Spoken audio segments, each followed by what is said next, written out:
Hi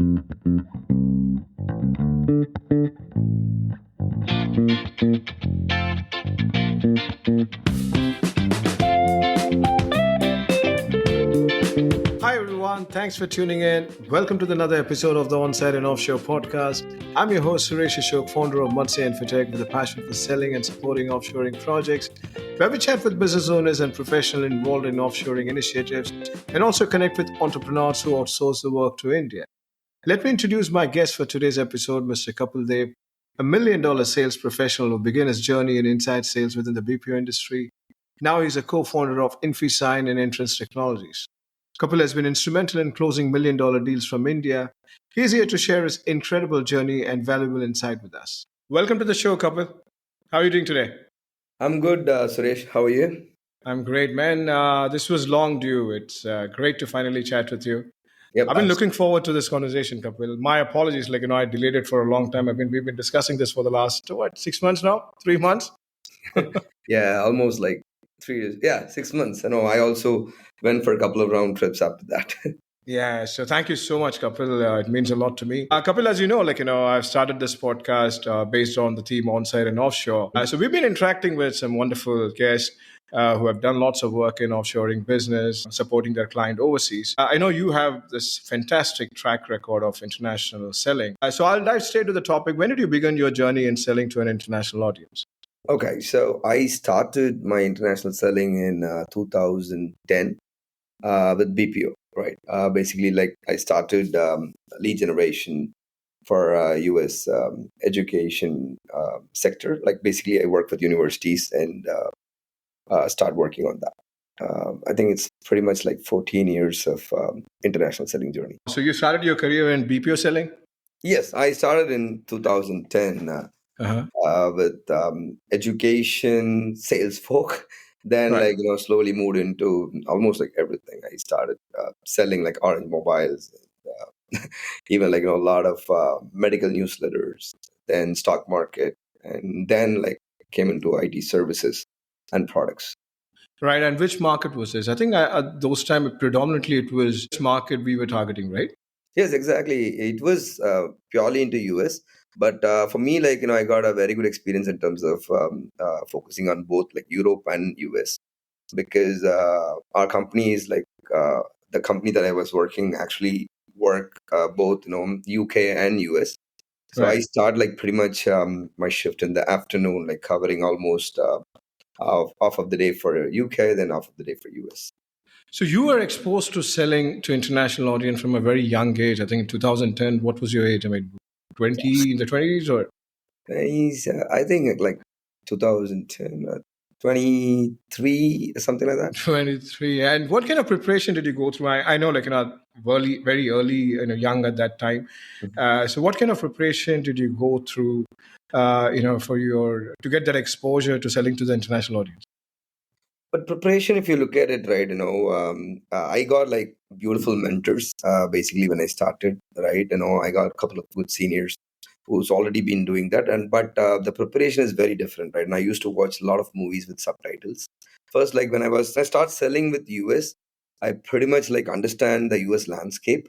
Like start up with, I'm sure like, right, when you enter into the BPO, when you Right. go to US selling, right, the first thing they do is like understand the US from the basics, right? Starting from time zones, understand how the people receive the overseas audience for them. And, like we go with the pseudonyms and all those things. Of course, Yeah, true. yeah. My what, name, what was your pseudonym, Kapil? yeah, my name is Jeff Thompson. Jeff Thompson, my God. Yes. You know what was my name? It was Kevin Wilson. Kevin Wilson, yeah, that was crazy. Like first, I was named as Brad. I thought like little oldie name. Then I went to Jeff, and Jeff was also a little oldie. So it was good actually. Like fun where we started. Like we have to pretend like Jeff Thompson and start working on all the accent and all those things. But most of the time, they easily get we easily get caught with them. But still, like love to manage that. And apart from that, I pretty much focus on. Like uh, really do my work in a very best way. So I started working on each and every aspects of what is America looks like, how you even pronounce it, streets, avenues, boulevard. and Right. understanding like how the names looks like. If you look at in US, if they are Robert, you have to call them Bob. If they're William, you have to call them Bill. So a lot of like different kind of tricks to like talk to them as well, right? So learning the basics is very important. Basics is not just understand the landscape. You have to understand the culture, what they really like in sports, and what kind of sports is really top there to build a conversation. For example, Right. like I learn baseball. Then I go and like understand what is NBA and how the players are like welcome in America. Right. Then soccer, right? Here it's football, there it's soccer. Then American football is completely different. So you have to learn every aspects of like how America work. Then it's very easy for me to penetrate it. So Well, absolutely. I also have lots of memories where people, the moment I say, listen, I'm Kevin Wilson calling from so and so company, the next response, immediate response, no, you're not Kevin Wilson, man. I know that. You're calling from India. the worst thing is like they just say you're calling from India, right? They say you're calling from Pakistan, you're calling from Bangladesh. That was like, hey, I'm calling from India. I myself like go ahead and call sometimes with furious of like nationality and all those things. Sometimes it's crazy. But still, right now, if you look at it, you easily get caught, but you can easily navigate those things when you learn their language to speak. So Yeah, that's very important. absolutely. Now things have changed. Now I don't think people use pseudonym because everybody knows it, even in US or Yeah, UK or in Australia. People know it. Like, there are yeah, offshoring companies sitting in India who provide this customer service support or selling support to their clients from India. So right. they're aware of it. I think now things have changed. I don't know how the BPO industry works now. Even I started not started my career, but again, got first exposure to international audience through a company called Infobase, where I was selling direct TV and dish network. That was a Okay. satellite connection which I was selling at that point. Oh, it was very difficult. I know, like selling the connections and little kind of like home tools is very difficult because I used to work on this installation, right, and for a UK project. The house installation, they have to come and like replace your roofs and everything. It's very difficult and it's hard. Well, Right. yeah, in the sales call when I used to do this direct TV and dish network selling, if the person shows some interest, that call used to go for an hour.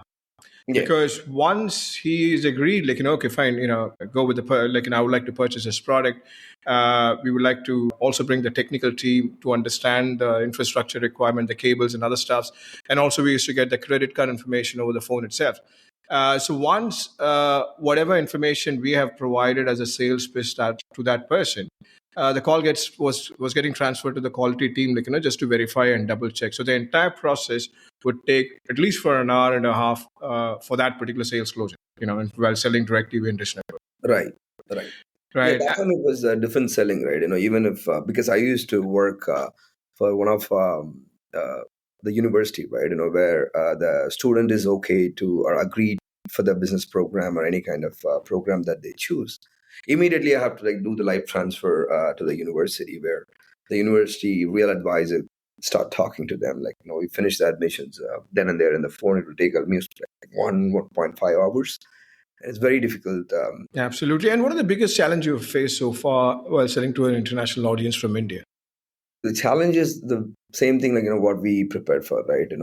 Because when I start exposing to the international market, the first thing is communication. Right. Communication, right? Most of the Indians like us, we started talking English, only by translating what we think in our head, right? And it has to go through a nerve system like 30 seconds. You have to translate. It has to come into your heart, then it's to come into your mouth. The first thing is stammering problem. I have a lot of stammering problem in terms of like phrasing the right sentence to the customers and all those things. Then when I start working on the communication slowly, then I understand, okay, it's just not communication. You also need to speak with the right kind of like accent and the sound, and you have to sound like command over them. You cannot just go talk very lame and say your voice has to be like super bold in terms of making them listen to your words. So very very different challenges initially. Then once this things sorted out, and then the real challenge is like go through the process, right?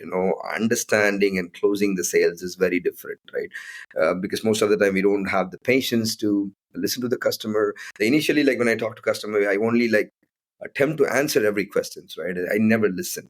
Hmm. Now, like if you look at it, it's completely different. The challenge is like, most of our people like who started in sales, they always go and like, throw whatever the answers we know and whatever the solution we have. So we can't do that. We have to listen to them, right? When you start listening to them, that's completely very different. So our challenge is really big. Then understanding the landscape is super, super different for me, right?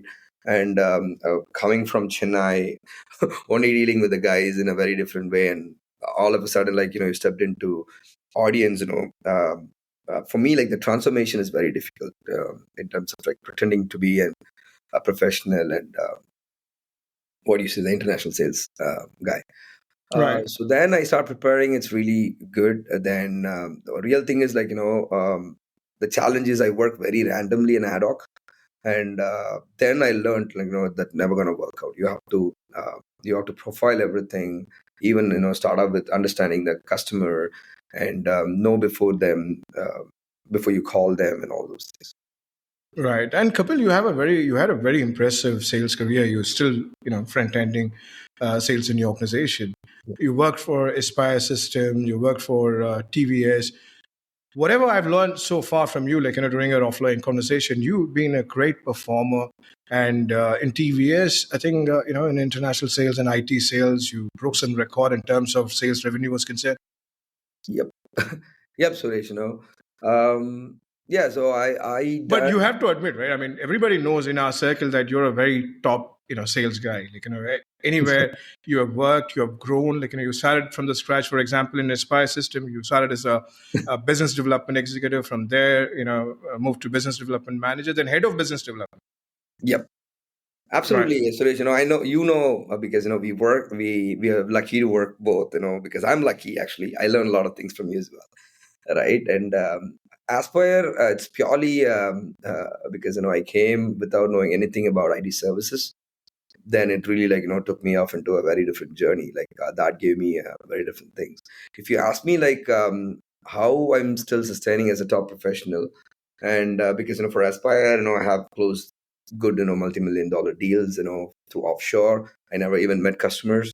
Then moving TVS is a very completely different journey, right? When I started in TVS, uh, I started with like 100K target portfolio. Then I ended up with like $25 million revenue generation sales team.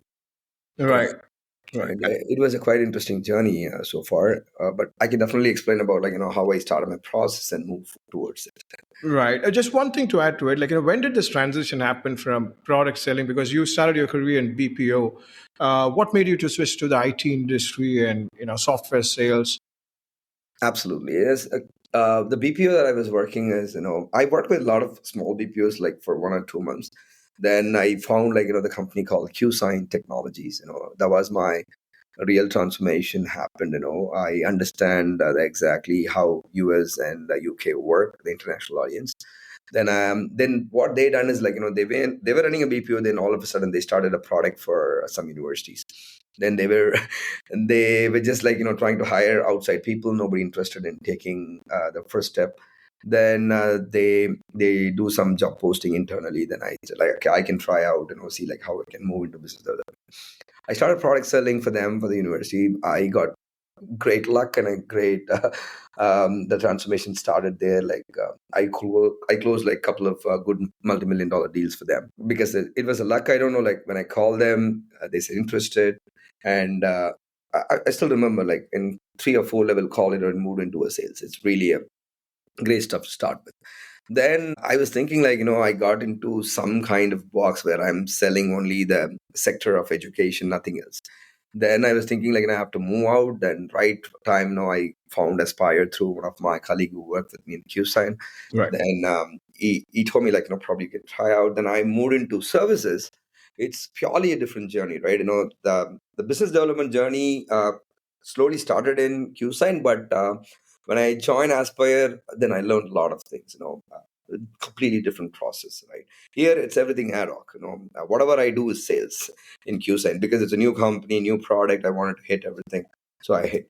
But Aspire, when I came in, it's structured, and you get assigned to the service lines. You can only sell that, and you get assigned to particular leads. You can only work on that. So a lot of different process happen, but still, like, I have to challenge myself and go out of the box always. The only thing is, I'm still like good in sales only because I never listen whatever the boundaries that they created, right? I have to go out of the box and think, create more things. For example, in Aspire we have to call only 100 accounts, right? I cannot live with 100 accounts as a sales guy. True. I reach out 100 accounts in one day. So I go push beyond that, I generate my own leads. I started in LinkedIn. Then I started building a lot of conversation. Then it's really difficult, different journey, Suresh, all of a sudden from there. Right. Do you recall any closure, for example, how the lead was generated and what all the activities were involved and how you generated the lead as well? What was your first pitch to that particular prospect and how that got converted into an opportunity and what was the project? I mean, you don't have to mention the client name again, that will be I confidential. can Yeah. mention, Oh, okay. Go ahead. because this is one of the greatest deal I ever closed in my life, Suresh, right? And that was very different, right? It was a very different scenario for any sales guys, right? I called the company and the CTO, okay, called Mike Reisman in a Kapil, company. just to clarify, you were doing lead generation at that point of time, right? Yes, Cold calling and exactly, email out. Yeah. Yeah. Good. exactly. It's purely a cold calling step, right? Right. I'm not an end-to-end sales guy. Right. I still don't. So I used to only dial out particular reach outs, and once they give leads, then I have to pass it to sales folks like you. I'm sure like you're my first sales guy. You remember, Suresh? And Oh, I do, of course, I man. generate leads for you, Yeah, yes, yeah. right? And you and me still remember the company, right? The Ayob, we spoke, and LA, yeah, LA Film School. Yeah, yeah. So like that, I used to call like randomly to a lot of people. Then I called one guy. It's a great example for what not to do in this lead and what to do in this lead. Right? I called a guy without even researching. I called Mike Priestman from Radio Shack. Right. What happens is that day the company got bankrupted. I didn't know that. Okay. And that guy blasted me like anything. And he said, "Hey, why the hell you call me on the bankrupted day? I just lost my job and all those things." And I was like, "Oh my God, it's a pretty bad example that I call without even doing the research, right?" Then what he told is okay, you can call me when I land somewhere else, and don't call me after this and all those things. I said, "I apologize." As usual, right? We know about us. Right? The moment we get caught, we'll surrender as a sales guy. I said, apologize. I never do this. I done that without even knowing that. Apologize. Then I went and then I used to follow up with him like crazily, what he's doing and all those things. I started liking all his posts on LinkedIn. And I still remember, like after 6 months and 20 days or something, he joined one, startup company, like some fintech firm. And I immediately liked him and congratulated him and called him in exactly 3 minutes after he posted that he got a job, right? And he got pissed off initially. He said, "Hey, why you call me now?" I said, "You asked me to call when you land the job. I know like you land the job today. I just saw your post." He said, "I just posted 3 minutes back." I said, "That's okay. I saw that. I called you because I work at night completely from India." So he posted around say like 1 o'clock Indian time. Then I called him and he was like super furious and said, "You immediately called me." I told him, "No, I just called and say congratulations, and we can reach out after 3 months or something." Then I don't know like what he thought. He immediately told like, "I don't want to wait 3 months." Okay, he learned about my services and all those things on the cold call itself and said, "Okay, do this." He gave a list of the team that I want to bring for the next level call. Then I thought, okay, he's just escaping from the call. Then he scheduled a follow call the following Monday. Then I took the team, and you don't believe, like I signed a deal for like 1.5 million. And, Wow. exactly, that was my first big closure in Aspire. Like 1.5 million company called Jet Capital. We built the entire loan origination system platform.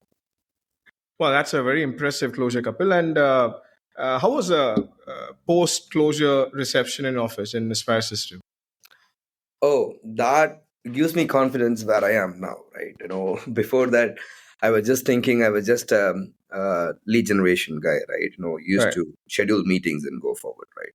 When I listened to all the requirements in the cold call, then I still remember, but still, my sales guy helped me in terms of coordinating all the stakeholders at one call.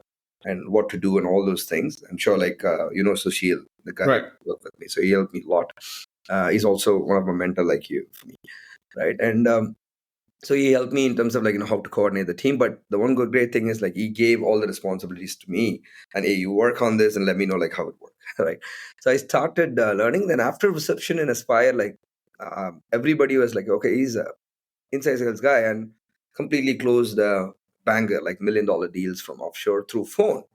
Then you don't believe like Aspire system entire lead generation processes changed after that. They used to look at inside sales guy in a very different way, and after this closure, they give a lot of responsibilities. Anyone can close the deals, and if your sales guys are okay, you can proceed with all the terms and close the contracts. So entire process has changed in Aspire after this deal. Well, I really like the management of Aspire System as well. They were really good, especially the top management, very down to earth, and they always gave that extra leverage to the sales team. And they had a huge sales team, both inside sales as well as the Offshore. field, the field Yeah. sales guy in on site, Yeah. and especially the CEO, Gauri, right? Gauri. Gauri is a man always. Yeah, he was a very down to earth person, always there to support you when you're in need. So I also remember very correctly how things happened in Aspire System. And post Aspire System, you moved into TVS. And one thing I want to ask about the project: what was the project all about? Was it completely a development project or an implementation project? And Okay, it's a pure a scratch development, right? They have to build a loan origination system, LOS system, right? For a small banking finance and all those things. And we Mhm. started with the development on .NET, Angular, and these kind of ecosystem, and it moved into a data project as well, because they have humongous amount of data. The data engineering also needed. And apart Mhm. from that, like we partner with SharePoint on the content management and all those things. We kind of put together a bundle and develop their entire system there. So we Right. started with development, content management, and data engineering, and we also done a lot of QAs for them because we developed the entire journey.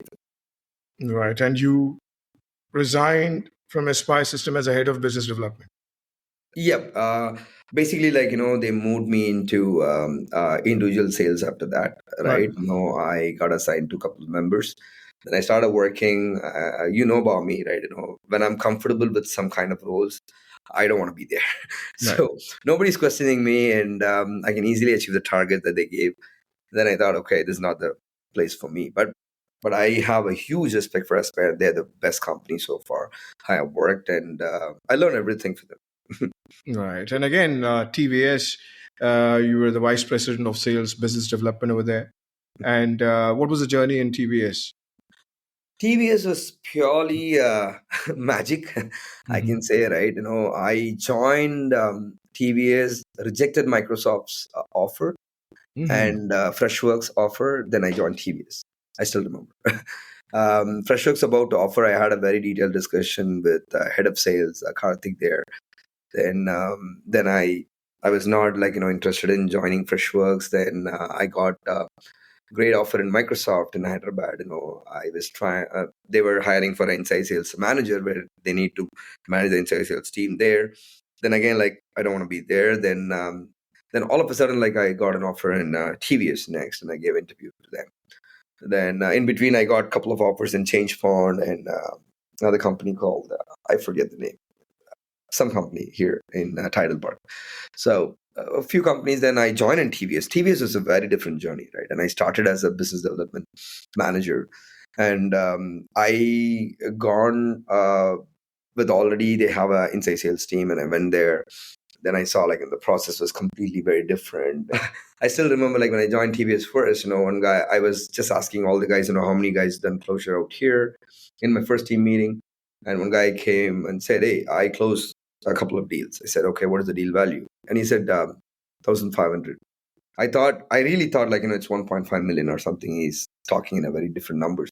I kept insisting, okay, what is the exact deal value you spoke about? He said $1,500. I was shattered.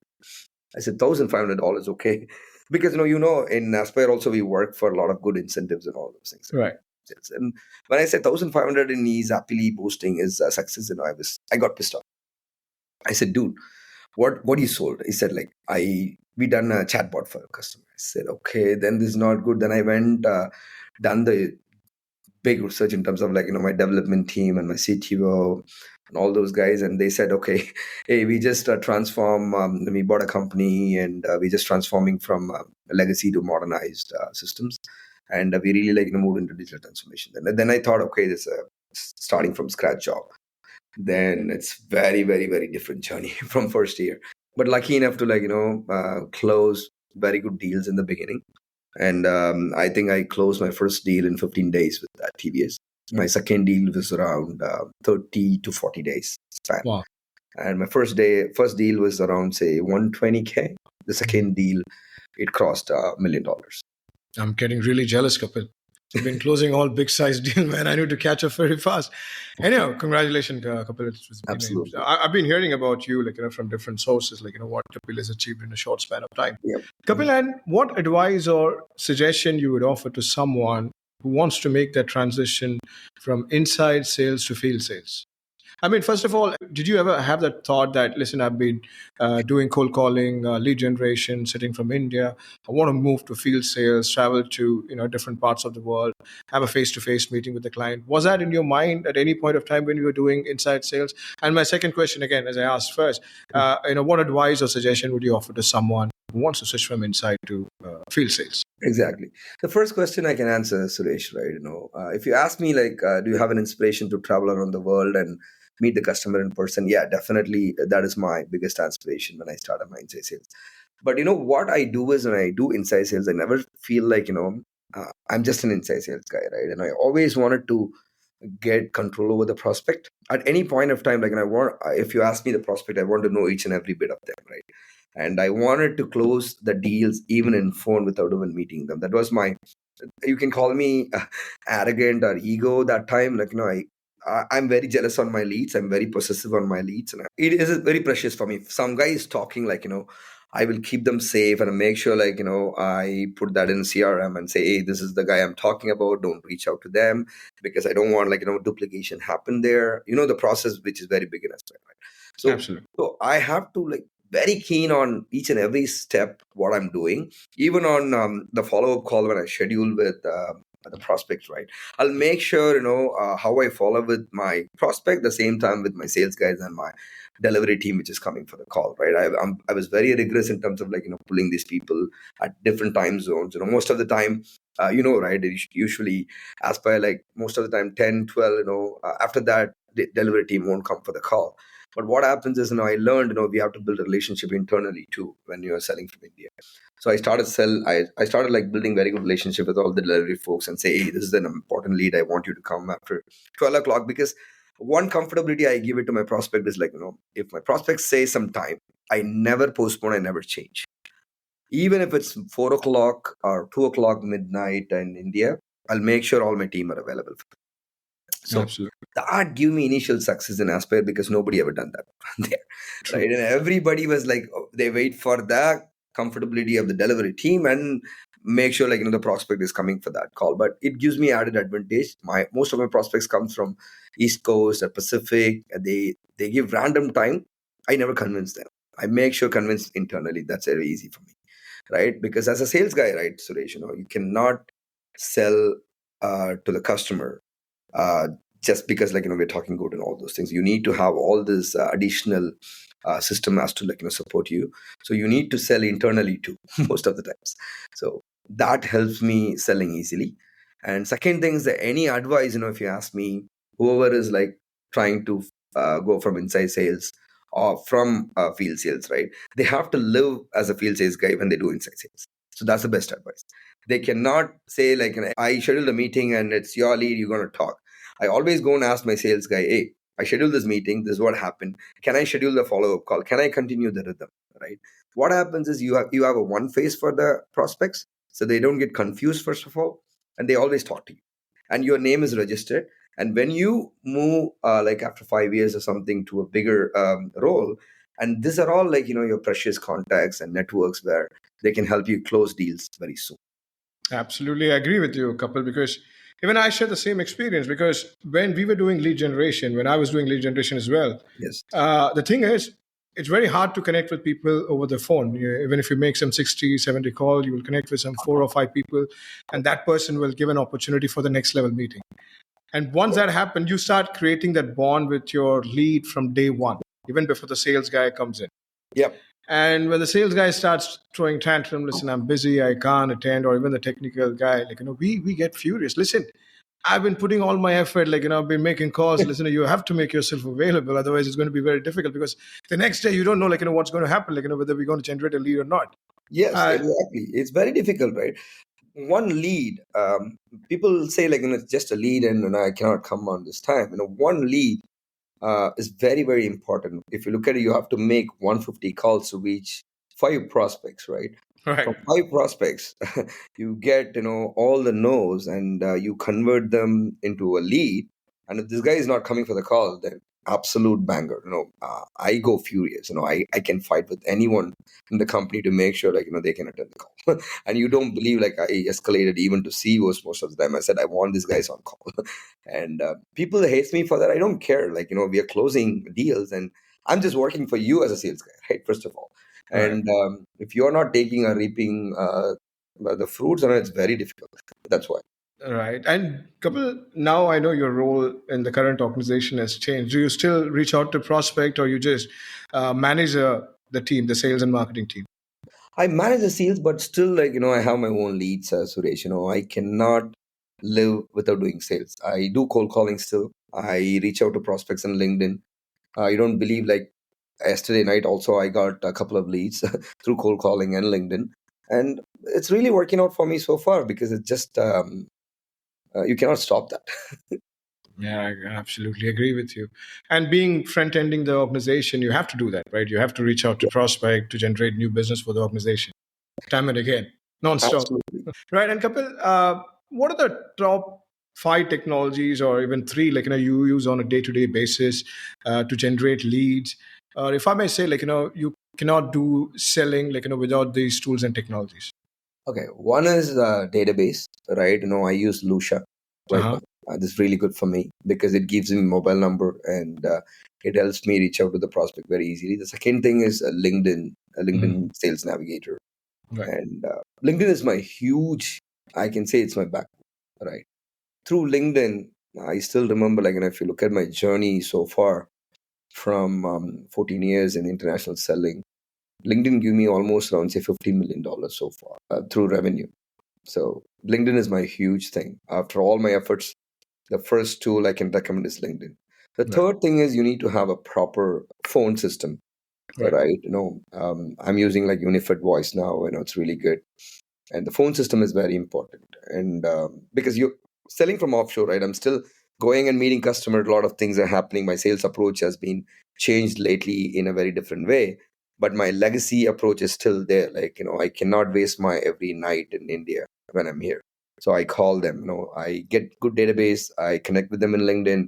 Then I start calling them. It's a very, very normal process. But how you will be successful in this is, like, you have to do rigorously. So the top 3 tools you mentioned was, first one is Lucia. Yes, That's for creating database. database, as well as you get insight about the potential lead as well as the organization. So Lucia provides a great insight compared to any other tool about the Absolutely. company, about the individual as well. And you also get direct phone numbers. And the second one is Sales Navigator for Yes. connecting as well as for interacting with Yeah, people. And having a proper phone system, yeah, that's very important as well, because you don't want to call someone up and sounding pretty bad at the end of the day. exactly. And this phone system is very important. Why I'm keep insisting is because the first 30 seconds when we call, right? Most of the time when you call from India, from a normal phone system, right? It will take at least like 5 seconds glitch to reach them, and it's very different kind of conversation. But having a good phone system, like the moment you reach out to them and say, "Hey, this is couple, where you're from," it completely move the conversation in a very different way. Right. And what is your pitch, Kapil? I know you have an office in various parts of the world, even in the United States and India. But what value add does you, in the first 20 seconds you provide to your customer? How do you go about pitching your services? Okay, basically, right, Suresh, right? I'm sure, like, very similar to you as well, right? I never pitch my services in cold calling, right? I typically like call people to introduce myself and also my company, right? And Right. pretty much it will be very generic pitch where, hey, this is Kapil, I got connected. I just connect with them on the stories, right? I Right. got connected here and I know like you attended because I might met them in conference. I'm not able to reach out to them. I profile customer very well, Suresh. So that's how the pitch comes in, right? What happens is whatever I do for the next week, I prepare this Friday, right? I get around say 50 numbers and I know like what are the conferences we all attended together or in my company attended together or my sales folks attended. So I get all the insights and start calling and tell, hey, I was trying to meet you here, not able to meet you. I want to introduce myself again. So every time my first pitch is all about introducing myself, and I tell them like I'm calling from India. I will be very honest with them. Then I have office here and all those things. Love to talk to you. So it's a very generic, request for a time pitch. I always tell them, hey, this is not the right time to talk because I called you, and probably we can schedule a 30 minutes meeting whenever you're comfortable. So the first pitch is all about requesting their time, nothing else. Right. So it's not completely a cold call. Like, you've done lots of research before, reaching out to that person, and there is a background behind it as well. You've met that person in a conference. Again, when you meet someone in a conference, it's pretty limited because everyone are busy, and attending conferences is a huge place, man. Some 3,000, 4,000 people. When I used to attend Microsoft conferences, Mhm. the partners, attendees, or the people who attend the conference were around 3,000 people. So it's very hard to prospect with each and everybody. Exactly. So similarly, I used to prepare myself in terms of who are the people who are attending there. So I used to create a list of database, maybe 50, like-minded company, with the revenue or the Right. size of the organization. Yeah, that makes sense. Kapil, And completely also, agree. Suresh, we have an intuition, right, as a sales guy. We Right. know some names and some faces, and we know we can easily close them. And I'm sure you also feel that. And that intuition, if I get it, then that guy, I call him like every day. Right. Yeah. I also have a similar approach, Kapil. For example, when someone I connect on LinkedIn, I don't call them immediately because you get access to their email address as well as at time the direct number or mobile number. So Mhm. what I do is, hey, listen, I just recently connected with you on LinkedIn. Don't mind me reaching out to you in this way, but this is the reason I called you. So I don't offer any pitch. Again, the purpose is to set up a meeting with him so that we can talk conveniently in detail about what we can offer to him and understand what the challenges he has and whether we can provide any value add to the organization. Exactly. Exactly. You don't believe, Suresh, right? Last time we went to US, right? I told you, right? We went for a road trip. We scheduled 150 meetings Wow. in 45 days, just following this three pattern.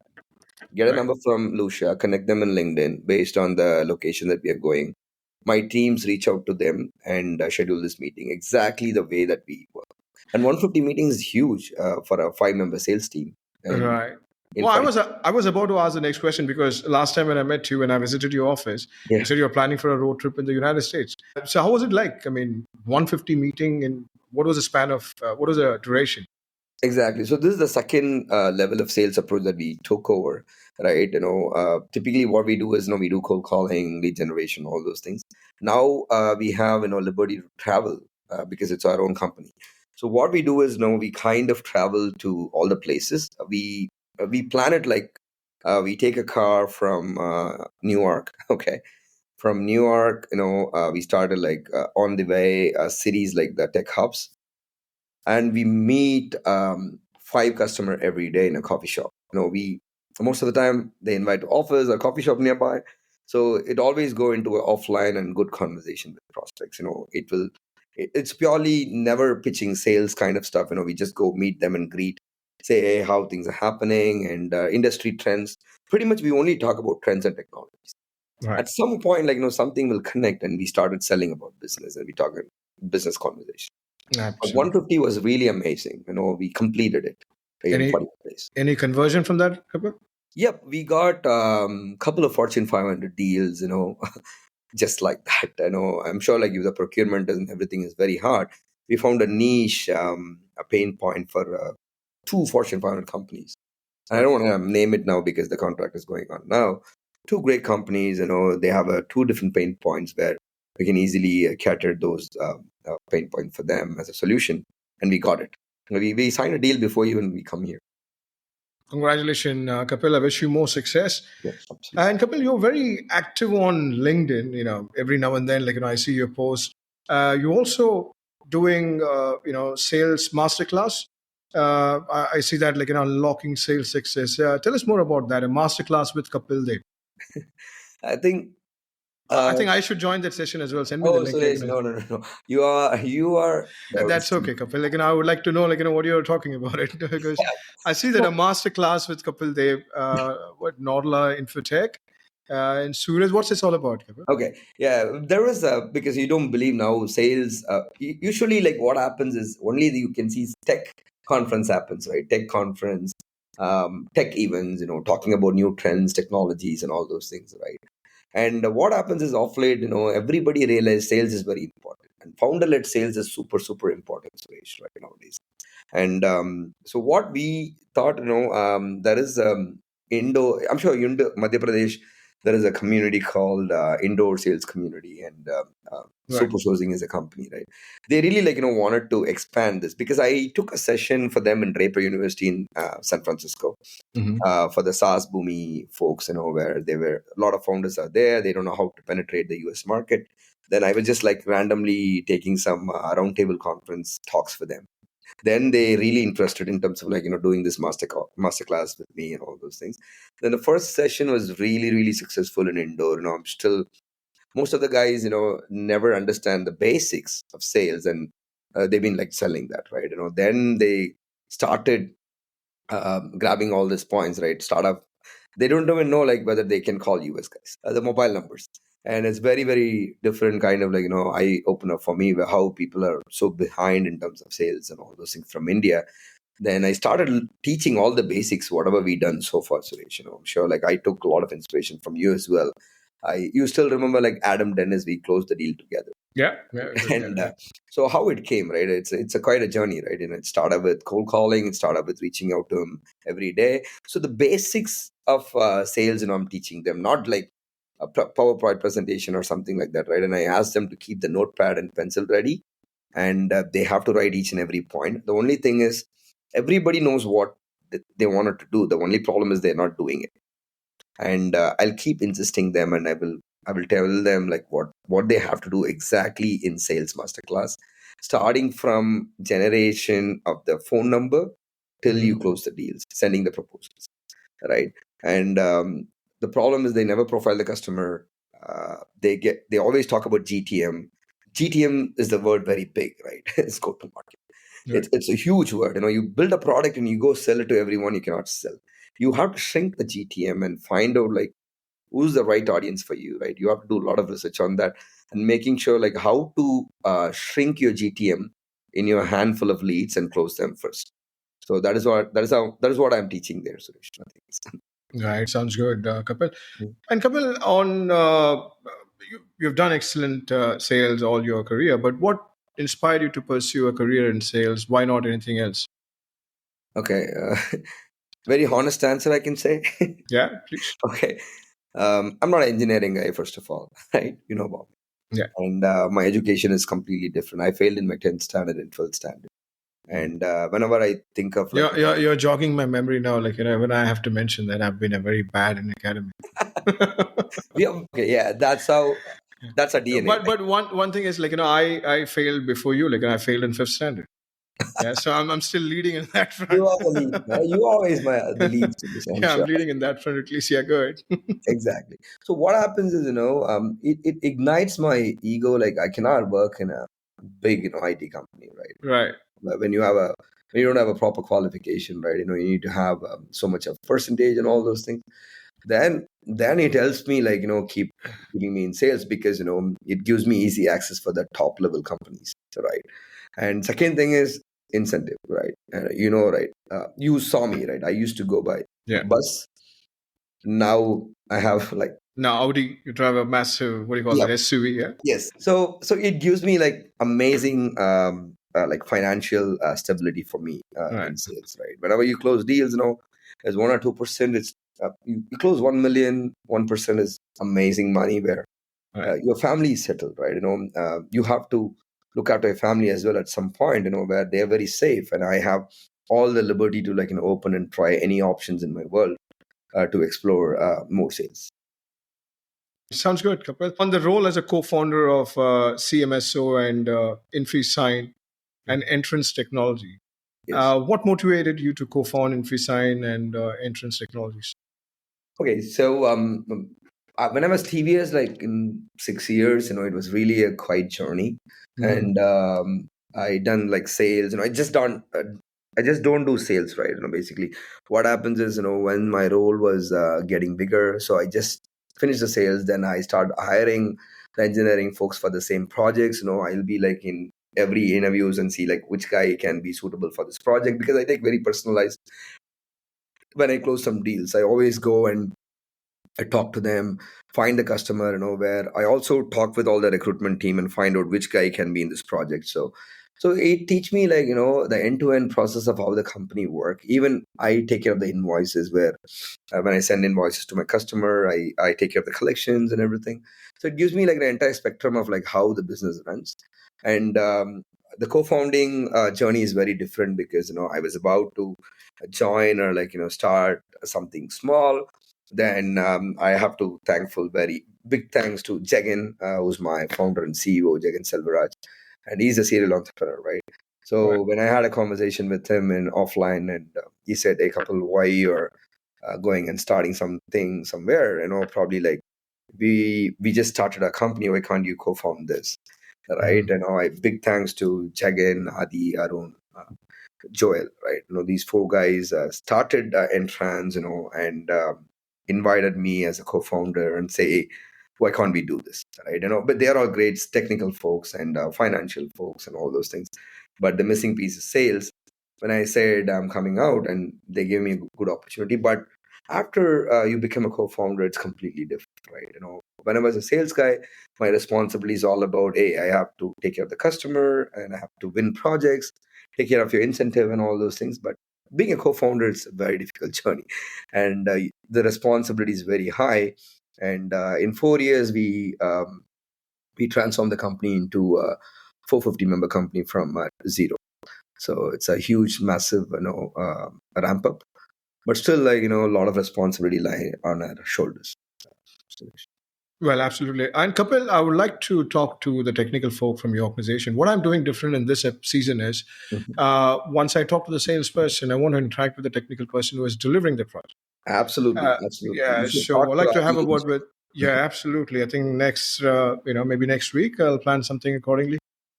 Absolutely, and I can make sure like they are available for this, because this is very interactive session.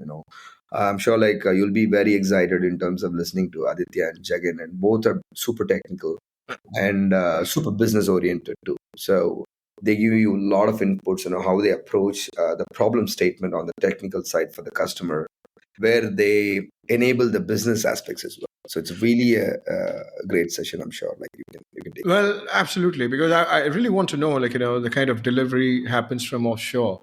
Because the listener who are listening to this podcast or this session, be it locally or internationally, I want to know how your organization delivers project time and again, some of the complex projects you have executed from India to your overseas clients. Absolutely, absolutely. We can do that, Suresh. No And problem. Kapil, as you said, being a co-founder comes with additional responsibility because being a sales guy, you're an individual as well as you're managing a team. So your only job is to face the customer. And once a project gets executed, once a project starts, you give it to the technical team. But now, as a co-founder and chief marketing sales officer, how has things changed? What are the additional responsibility you're taking over? Right. The one different additional responsibility we're taking over is culture now for our company. Right. We are setting a culture called customer delight and also employee delight. Hmm. Right. Customer delight, basically like any customer you need to make sure like they're very happy with you. Right. You have to be super reachable for any point of time for them, to make sure like they attain their goals. And the employee friendly culture, right? We have very flat hierarchy, and in fact like we also have sessions where any of the founders has to be in lunch with all the employees every day, right? We have to sit and eat together, we discuss ideas, we share like pain, everything. So the culture is very important. I'm taking care of the people in a very different way because just 4 guys left so far from entrance till now. If you look at it, the attrition and retention is completely different in entrance so far. And we built a very flat culture where only the happiness has to be there. Not like, anyone wants to come to our company, they should be super happy.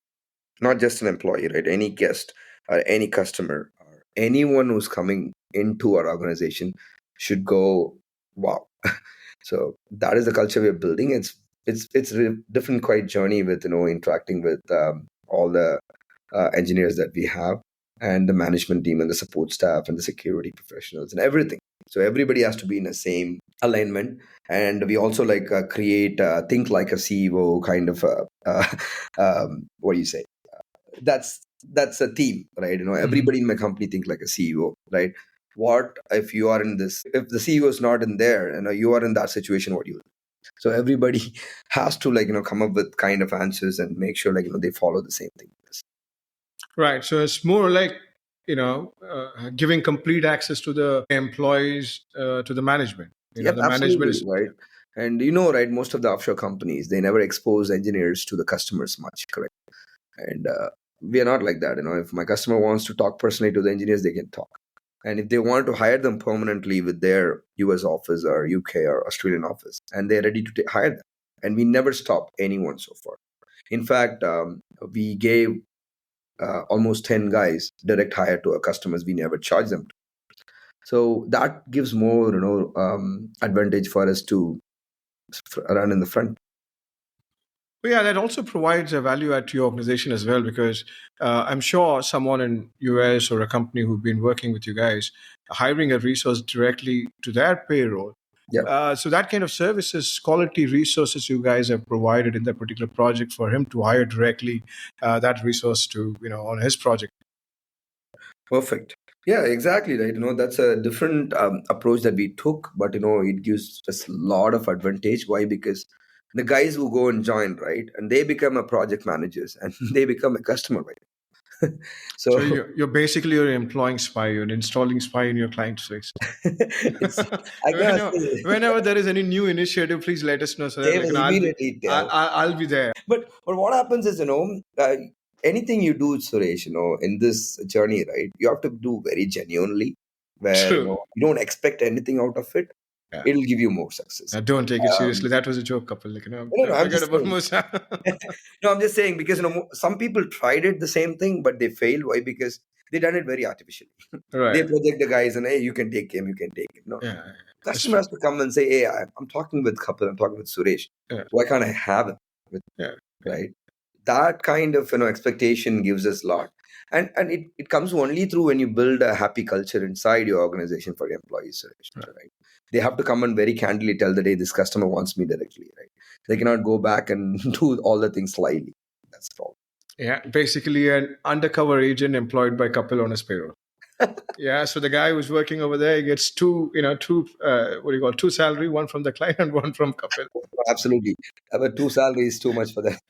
Kapil, on a serious note, Yeah. what value does your organization provide to international clients? The reason I'm asking this is there are so many companies now, selling offshore services and multiple technologies, be it Microsoft or full stack development, Sage, Odoo, SAP.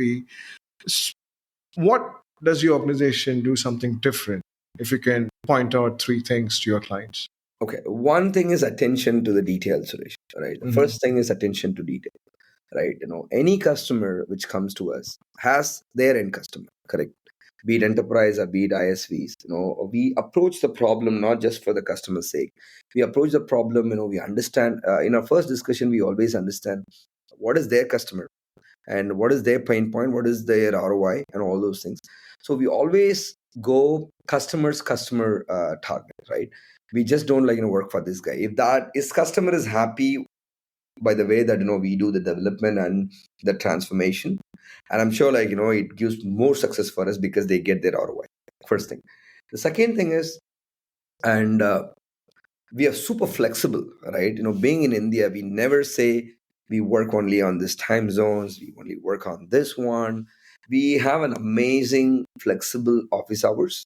and we also have a very premium office hours for our customers, office space for our customers, for our employees, right? They can work at any point of time anywhere. We offer workation. They can go to Workala, they can go to some beach station, they can go to some destination and work for the customer, right? So flexible hours will definitely take you to somewhere else, Suresh, because why a lot of nearshore recently success in like Mexico, Argentina, Brazil, Peru, Chile, right? Because they're all working in the same time zone, they talk the same language. And the third thing in our company is communication, Suresh, right? Anyone in my company, they have to speak amazing English, not just in English, right? They have to convey the message very clearly. Communication is conveying the message very clearly. And any bad things happen, it will go to the customer first, no matter what, right? If we failed on timeline, if we failed on some kind of hiccup, it has to go immediately before even like customer comes and find out. That will give you somewhere huge additional advantage than rest of the others. So if you follow these three things: attention to detail, finding out what is your customer need; the second thing is flexible hours; the Mhm. third thing is convey the message very clearly and build a very personalized relationship with your customer. Any engineers in my company knows their customer, their family, their where they're from, and my customer knows each and every engineers and their family. You don't believe like any other customer, any of my employee goes on maternity, the customer will send the gifts Mhm. directly to their house. I don't Right. care, right? You You have to create this ecosystem for them. you're provoking me, Kapil, now to join your company. The kind of things you mentioned, and yeah, I completely agree with you, Kapil, because when I interact with people, some of the reason organization still haven't chosen an offshore partner. I mean, it's an added advantage to them in terms of managing the project because of the cost as well as the availability of resources and different skill set. Is because of communication. Yep, And when I say in communication, you don't have to be extremely good command over the language. At least convey the message, like what you're trying to say, in terms of your work, in terms of what are the challenges you're facing in executing that work. I think that is very very critical yep, because I remember still one of the guy asked me the same question. Listen, what value add does your organization provide compared to other companies? I have to mention the same thing. Listen, flexibility of hours. The reason being, we have some clients in Australia and yeah, I always tell them, listen, I can make my guy work overlapping your time zone. exactly. And that applies in the UK. We have an advantage. We don't have to make any changes, Yeah, just 4 5 hours. But the same thing applies in the US as well. Listen, I'll help my guy. I mean, I'll help you. My guy will work overlapping your time zone. nice. For example, covering EST time zone in 4 hours. Yeah, we cover EST till 2 o'clock. Mhm. Sometime, a few I still remember like few guys cover even till like 2 PST for my, because it's out of their own interest. I never force them to, right? I always Mhm. tell them what customer needs, and these guys build an amazing relationship, and they're learning a lot. This helps us a lot, Suresh. We get a lot of information about I started with 2 3 developers with the customer, and it will grow for me like to 10 15 easily with Mhm. flexible hours that we give it to them. And who are your customers? Any specific industry as well as geographic location your team targets? Pretty much, right now we are focusing on US, a little bit on UK and India, right? And I can say 90% into US. And my customers are like big enterprises and ISVs, independent software vendors. All right. That's a great journey, Kapil. And I wish your company all the best. I Absolutely. hope you guys close more deals. Yep. Yeah. And Kapil, away from the sales topic, you've been called as a green man of Chennai. Okay. Yeah. Tell us more about your environmental initiatives and how that thing started. Okay. That thing started from my childhood, along with my grandpa. Because I mean, just to add to that, just for our audience, Kapil has been, what do you call that, planting trees. And he has created some record. I think that's the reason, you've been called the green man of Chennai. okay. Thank you. I think you've done a proper research before doing this, Suresh. Thank you so much. And so what happens is, he started with my grandpa. We used to plant trees, in our streets and in our football grounds, right? And so he always take me, like, what we do is, whenever we eat the seasonal fruit like mangoes and all those things, he asked me to keep the seed safe. He asked me to, put it in some box or something, and 1 week it will come, the sprouts comes up, right? We go every Sunday with a bucket full of sprouted seeds, and he wants me to plant the trees. He dig, and I have to help him in planting and all those things. So we do this in our hometown in Chennai, the suburbs. And we started that, but we're not able to do the large scale. When I moved into college, right, fun. And when I start working, it's all responsibility. I lost it. But all of a sudden, like after the massive this Jallikattu things and happening in Chennai, so I gave a couple of speech in beach. I found a huge community following me after that. Then after that, I made sure use of the community and started plantation every week, every Sunday nearby. A lot of schools and colleges and football grounds. I chose football grounds because I play soccer and football, and so I used to take care of and adopt those kind of grounds and start planting trees with the help of a lot of volunteers. Then we recovered a lot of lakes, Porur, Korattur, and now we are doing Pulal, and we're taking care of all the Chennai's lakes and lake beds. We plant more trees like palm trees and native, pungai trees, neem trees, and all those things. And we also have what do you say, a request, like if anyone wants to plant in Chennai, and they can call me and say, hey, this Sunday we love to plant, can you come and plant me in my house? We do that. So we go to their house, and we found a place. Anyone who take care of the trees, we give gifts like medals. If the kids are taking care of them, we named the tree after them, and we giving medals for them. Right. So not only you are doing it, you also created a community where you also help people in the plantation activities. Exactly. It's called Live for Others. It's Right. not actually a NGO because I don't want any funds and all those things rolling around over there. It's just a community where, if somebody is very much interested in doing social work for environment, they can buy their own trees and come and join with us every Sunday, right? And if they have money to donate, and I never get money from anyone, I always tell directly pay to the nurseries, okay, Mm. and get the trees in the name of you. Then we collect the trees, right? And second thing is sometimes they say I got 100 trees this week, but I got around say 150 volunteers. Some guys will come and buy us food in the morning. The breakfast will be served for free. So I never get money from anyone because I don't want to go into this funding and all those things. And I always tell them, hey, social work is very different, and environmental social work is completely different. You need to have a passion for that. You love trees, come and plant it. Don't give money to make plants someone, right? I don't think anyone is busy for planting one tree in every week.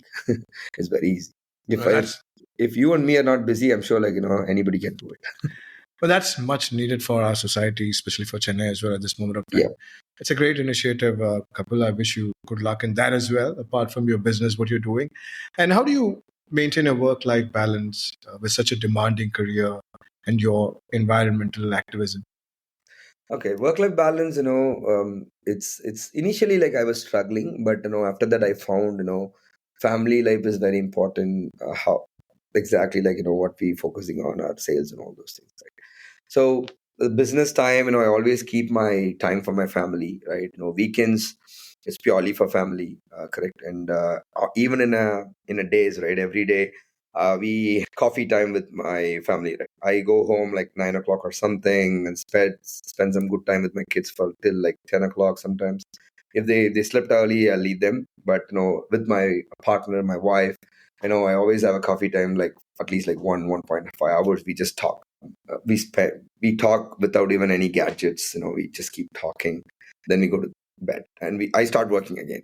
Right, the work life balance is very very important. The one thing is you have to spend good time with your family, but also on the health side, right? I play soccer regularly. I work out. I run in the morning. I sleep. Sometimes I'm sure it's not good, and I sleep very less hours, like 5 6 hours. But when you do a regular food diet, exercise, it will definitely keep you in the right way. And you should Fantastic. be in a good healthy food system. Don't take a lot of crap foods, please. True, agree, Kapil. And can you share any future goals or projects you're particularly excited about in the organization or even in your personal life? Organization, we found Infisign is a groundbreaking product, right? It's IAM Right. product. We're competing with big ecosystems like Okta, Ping, SailPoint. The one great advantage and goal is like there is a lot of products for identity world, right? Identity management, governance, privilege access management, and creating passwordless and all those things. You have to have like different products to achieve all these things. But we built one product to achieve everything at one shot, right? So that's our biggest goal. It's a little hiccup in the initially, but we start picking up. We got 25 plus customer right now, including big customers like Fortune 500s. so so that's our goal. I'm sure like will be a great IAM company in a couple of years for sure. Fantastic. Kapil, it was a pleasure talking to you.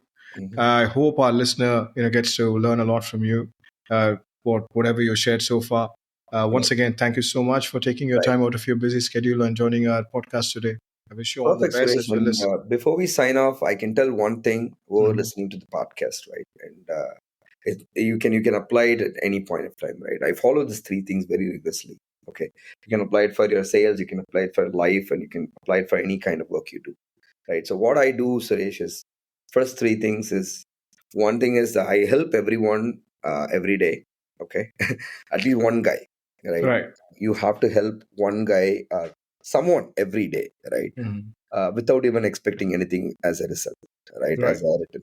The second thing I follow is I learn one new thing every day, right? No matter what. Mhm. And third thing is whatever I do it 100%, right? I don't do off-minded stuff. I don't do like 98%. I don't do 99%. I really want to do 100%. If it's not, I don't do it, right? Right. So what happens is these three things is when you start doing this, you help someone, right? So you create a big network, at least in 365 days, 365 new people where you help them and they are in your network.